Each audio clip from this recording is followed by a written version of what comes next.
They ignored her so thoroughly that at first it almost looked polite. That was the humiliating part. Nobody said, "You do not belong here." Nobody had to. They just kept moving. Past her display board, past the careful rows of labeled components, past the black foam prototype she had spent 6 months building from salvaged parts, school lab scraps, and patience most adults did not possess. Judges slowed down at the sleek robotics tables with corporate logos on the corners, at the polished chemistry presentations backed by parents who knew how to donate to STEM programs, at the white boys in matching team polos who used phrases like machine learning pipeline with the full confidence of people who had never once been mistaken for decoration. At table 47, Amina Carter stood beside her project in a navy blazer, borrowed from her cousin, hands clasped behind her back so no one would see them shake, and watched three judges skip her row entirely. By noon, she had spoken more to the janitor who complimented her soldering than to anyone assigned to evaluate student innovation. By 1 o'clock, she had begun to understand that the real competition at the state science fair was not only between projects, it was between assumptions. And hers had entered the room black, female, underfunded, and easy to overlook. Less than an hour later, when a visiting aerospace engineer from NASA stopped at her table, asked one quiet question, and then called over two more officials to see her prototype in motion, the same judges who had brushed past her would suddenly have to circle back to a booth they had already decided was not worth their time. But at 11:52 that morning, all Amina knew was that she had built something brilliant, and the room had mistaken silence for absence. Amina Carter was 16 years old and had already learned that intelligence gets treated very differently depending on the body carrying it. She lived with her mother and younger brother on the east side of Dayton in a narrow duplex apartment where the upstairs heater clicked all winter, and the kitchen light had to be tapped twice before it stopped flickering. Her mother, Denise Carter, worked long shifts as a respiratory therapist and had the kind of tired strength that turned ordinary survival into family culture. "Nobody is coming to hand you room," Denise liked to say while packing lunch containers before dawn. "So when you earn it, stand in it." Amina had grown up hearing that and translating it into action. She did not talk big. She built things. At 9, she took apart a broken box fan because she wanted to see why it hummed without turning. At 11, she repaired the battery contacts in her brother's remote control car using aluminum foil and stubbornness. At 13, she became obsessed with atmospheric data because a summer power outage left the neighborhood sweltering while wealthier parts of the city recovered first. And she wanted to understand how heat, air, infrastructure, and prediction all fit together. She spent weekends in the public library reading about environmental sensing systems she could not afford to touch and started sketching ideas for a low-cost distributed alert device that could monitor sudden indoor heat spikes and air quality shifts in older buildings before conditions became dangerous for children, elders, or people with respiratory illness. By sophomore year, that sketch had become her science fair project. Not a volcano, not a poster, not a recycled app concept with a prettier logo than function. Amina was building a modular environmental microsensor network designed for low-income apartment buildings and schools with outdated climate control systems. The prototype used inexpensive thermal sensors, humidity tracking, a particulate monitor, and a simple alert model that flagged dangerous changes in real time. The genius of it was not any one component. It was the way she made them work together cheaply enough to matter in places where the expensive commercial versions would never be installed. Her school's science lab had helped where it could, which was not much. Dunbar Preparatory was a public magnet in name and a funding argument in practice. The chemistry teacher, Mr. Alvarez, let her use an old soldering station after class. The physics teacher found her a discarded casing from a busted smart thermostat.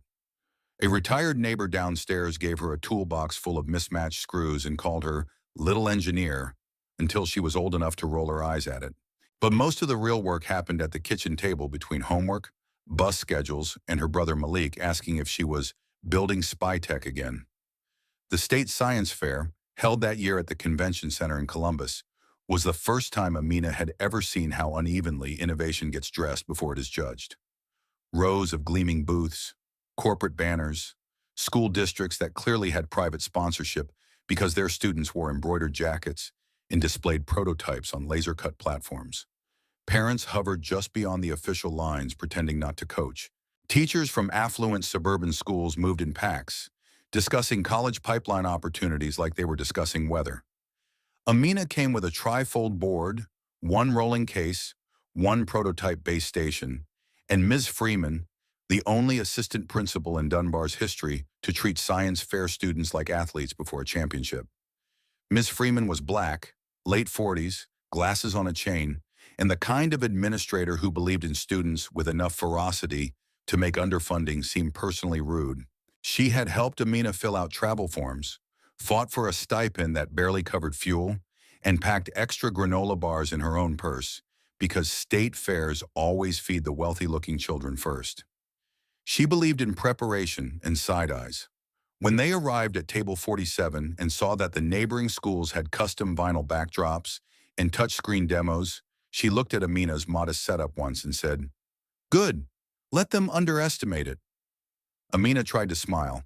The fair opened at 10. By 10:15, she had already watched two judges spend 6 full minutes at a neighboring booth, where a white junior from Brookhaven Academy demonstrated a drone mapping system she knew instantly was mostly purchased hardware with minor software customization. They asked thoughtful questions. They nodded at jargon. They laughed when he made a joke about debugging at 2 a.m. Then they moved to another polished team project on biomedical imaging, and another, and another. At 10:48, they passed her row entirely, not because there was no time, because they had already assigned value. Amina stood straighter and told herself it was still early.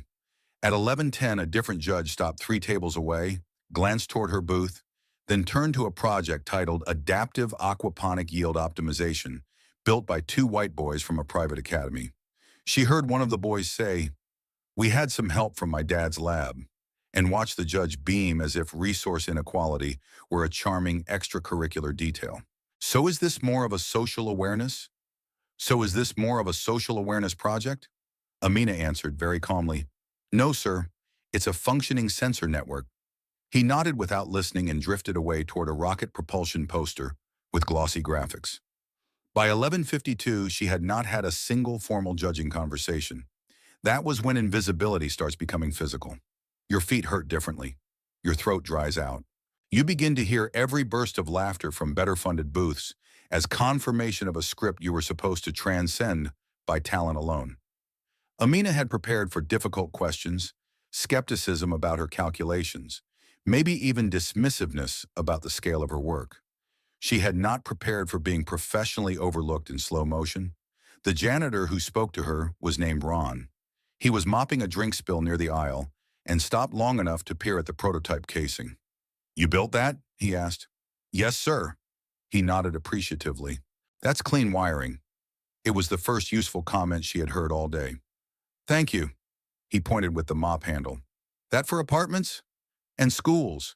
Anywhere older, HVAC systems fail suddenly." Ron gave one long whistle. "My aunt could have used something like that before her asthma attack last summer." Amina looked at him. "That's why I made it." He nodded as if that made complete sense, which felt almost radical after 3 hours in the room. At 12:07, Ms. Freeman returned from the judge's check-in desk wearing the specific expression adults use when they are furious, but trying not to frighten children with how familiar the fury feels. "They said your first round evaluation is still pending," she said. Amina heard the translation. "They forgot you because forgetting you cost them nothing." "It's okay," she lied. "No," Ms. Freeman replied. "It isn't." She was about to march off again when the announcement came over the hall speakers that a group of visiting STEM industry representatives had arrived and would be touring select student booths before the lunch break. Most students barely noticed. State fairs always attract visitors with badges. But near the center aisle, a little ripple passed through the teachers. NASA was one of the listed partners this year, sponsoring a Student Innovation Award and sending outreach engineers to scout high-potential projects. Still, none of that seemed likely to reach table 47. Amina kept adjusting the demo anyway. Sensor connected, alert threshold calibrated, air quality module stable, miniature heat chamber ready. She had built the demonstration so that when one contained environment rose quickly beyond safe range, the local sensor node would trigger the hub model risk escalation based on humidity and particulates and send a visual warning in seconds. It was elegant because it was practical, and practical work often looks smaller until someone competent sees what it solves. At 12:21, someone competent did. Alert in the way engineers often look when they're trying to figure out how to fix something. Alert in the way engineers often look when they are actually reading a room instead of floating through it. Beside her walked a younger white man from a university partnership office and a middle-aged donor type who seemed more interested in media angles than science. They slowed at two booths, nodded at one robotics display. Then the woman stopped outright in front of Amina's table. Not because of the board, because of the prototype housing. She leaned slightly to the left, studying the sensor array with immediate interest. Did you build your own relay logic? Amina blinked once, startled by the question, because it was the first one all day that assumed the project had depth. Yes, ma'am. The woman stepped closer. Why not use an off-the-shelf environment node? Cost, Amina said. Then, because she could hear from the woman's face that real explanation was welcome, she continued. The cheap ones read too slowly or fail under moisture drift. The better ones price out low-income installations. So I rebuilt the logic around simpler components and distributed the load. The NASA engineer, her badge said Dr. Lena Ross, looked up fully now. Show me. Just like that. No smiley condescension. No, that's nice. No social awareness nonsense. Amina launched into the demo. She explained the problem first. Indoor heat spikes in older buildings, especially in low-income residential blocks and underfunded schools, become dangerous faster than centralized maintenance systems respond. She explained why single-point monitors fail in uneven spaces. She explained cost thresholds. She explained her redesign of the relay architecture so cheap nodes could pass warning behavior through a hub without expensive constant polling. Then she triggered the chamber. The small test unit's temperature climbed. Humidity shifted. The alert node flashed. A model on the tablet translated the change into a tiered risk output with suggested response timing. Dr. Ross's eyebrows rose halfway through the sequence and did not come down. Wait, she said. That trigger delay is under 3 seconds. Average 2.6 in repeated tests, Amina replied. You stabilize false positives? Mostly, not all. Dust density still overfires if the filter environment is too dirty. I'm working on that. The younger university rep leaned in. Did your school give you access to a fabrication lab? Amina almost laughed. No, sir. Then how did you prototype the casing? Public library printer for the outer shell. Everything else I hand-fit. Now Dr. Ross did smile, but it was the smile professionals reserve for difficult competence. Who helped you with the system's logic? Myself, Amina said. Miss Freeman, standing 3 feet away, looked like she was trying not to shout hallelujah in a convention center. Dr. Ross asked 3 more questions in quick succession. Data retention, calibration range, building scale deployment cost. Amina answered all of them, cleanly, without performance, without pretending confidence where she still had active problems to solve. That honesty may have impressed Ross most of all. Good engineers know the difference between ambition and invention. Great ones know the difference between invention and ego. By the time the conversation ended, 2 nearby judges had doubled back. That was the part that might have been funny if it had not been so insulting.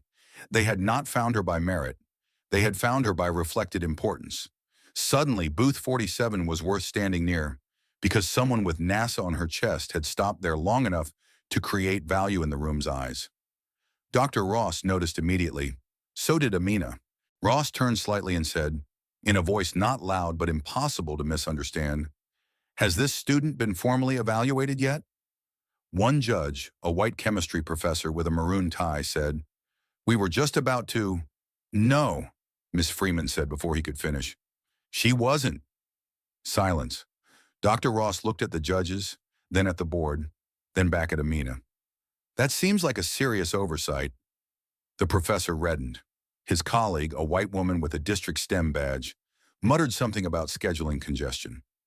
Ross did not bother pretending to accept it. I'd suggest correcting it. Then she looked back at Amina and said, would you be willing to email me your design notes? Not the whole thing if you're concerned about protection, but enough for me to connect you with our Student Systems Outreach Office. Amina stared at her. For a second, the whole room fell away. The judges, the rows, the polished booths, the hours of being unseen, and all she could feel was the collision between hope and caution. Kids like her do not get to trust open doors immediately. They learn to test the hinges first. "Yes, ma'am," she said. Ross handed her a card. Not a brochure, a card, with her direct contact. The judges suddenly became very interested in booth 47. They asked if Amina could restart the demo. Could she explain the cost model? Had she considered broader emergency applications? What inspired the project? How did she validate the thresholds? The exact same room that had moved around her like she was furniture now wanted polished insight, concise explanation, eye contact, and resilience packaged as student leadership. Amina gave them the project, not the gratitude. That distinction mattered to her more than any ribbon could. She answered professionally. She demonstrated again. She explained again. But she did not perform relief for the people who had needed a NASA badge to make them curious. Ms. Freeman watched all of it with crossed arms and the expression of a woman storing names for later. By 2:30, half the fair knew that the girl at 47 had drawn NASA's attention. Students drifted by pretending to be casual. One of the white boys from the aquaponics project stopped and asked, in a tone hovering between genuine and baffled, "Wait, you built that alone?" Amina looked at him and said, "Yes." He nodded, but the nod carried the whole weight of a world that had assumed otherwise until corrected. Awards were announced at 5. Amina did not win first overall. That went to a biotech imaging team from a private academy whose project had 2 faculty sponsors, 1 university lab affiliation, and a display budget larger than Denise Carter's monthly rent. But Amina won the NASA Innovation Recognition Award, the State Engineering Design Prize, and a special notation from the Judging Committee for Community Responsive Systems Development. When they called her name the first time, she walked to the stage in her borrowed blazer, with her back straight and her mouth set, because she knew if she let herself feel too much too early, she might cry in front of the same crowd that had looked through her all day. When they called it a second time, Ms. Freeman was already crying in the front row, unashamed and furious on Amina's behalf in equal measure. By the third award, the room had finally learned how to pronounce her full name with respect. The best part came afterward. Not the trophy, not the photo, not even the card from Dr. Ross. It was the judges. 2 of the ones who had skipped her booth approached near the loading area while students packed foam boards into cases and parents fussed over certificates. The chemistry professor adjusted his tie and said, "Ms. Carter, I want to apologize. Your project should have received our attention sooner." Amina looked at him for a long moment. She was young, but not so young she could not hear what was inside that sentence. Should have. Sooner. Attention. No one says those things unless they already know exactly what they failed to do and why. She nodded once. "Yes, sir," she said. "It should have." Then she kept packing. On the drive home, the awards sat in the back seat beside the prototype box, and Ms. Freeman drove with one hand while giving a running commentary on every person who had failed Amina before NASA showed up. "No, because that man really walked past your booth twice. Twice. And then wanted to ask about deployment costs like he discovered you." Amina laughed until she had tears in her eyes, which made Ms. Freeman laugh too. And for the first time all day, the hurt and the victory occupied the same space without canceling each other. When they pulled up outside the duplex, Denise was waiting on the front steps still in scrubs, with Malik beside her in one untied sneaker because he had clearly refused to finish getting dressed once he heard the car. Amina stepped out holding the smallest award first because she could not yet explain the whole thing. Denise saw the look on her face, then the plaques, then the prototype case, and put both hands over her mouth before Amina said a word. "What happened?" she whispered. Amina laughed, shook her head, and finally let the tears come. "They saw it," she said. "Somebody finally saw it." Denise came down the steps so fast she almost lost a shoe. Later that night, after the food had been reheated and the awards moved 3 times from counter to table to shelf, because nobody quite knew where something like this belonged yet, Amina sat at the kitchen table with Dr. Ross's card under the weak overhead light and thought about what the day had actually taught her. Not the motivational version people like to print under student photos, the real version. That brilliance is not always ignored because people fail to notice it. Sometimes it is ignored because noticing it in the wrong person would force too many revisions in the stories a room tells itself about merit. 2 months later, Dr. Ross invited Amina to a summer systems workshop connected to a NASA student innovation program. By senior year, her prototype had evolved into a regional pilot with grant support. By graduation, she had 3 engineering school offers and one essay she wrote but never submitted called "No One Thought the Booth Was Empty, They Just Thought It Didn't Matter." She didn't need to submit it. She was already living the answer. They ignored the black student at the science fair because her project did not arrive with polished sponsorship, because her intelligence stood quietly instead of advertising itself in the accent of privilege, because too many adults still need permission from elite institutions before they can recognize genius in a black girl from the public side of town. Then NASA asked to see her prototype, and all at once the room had to confront what had been sitting at table 47 the entire day. Not background, not charity, not potential politely waiting to be discovered, but a mind already building the future while everybody else was still deciding whether to look her way.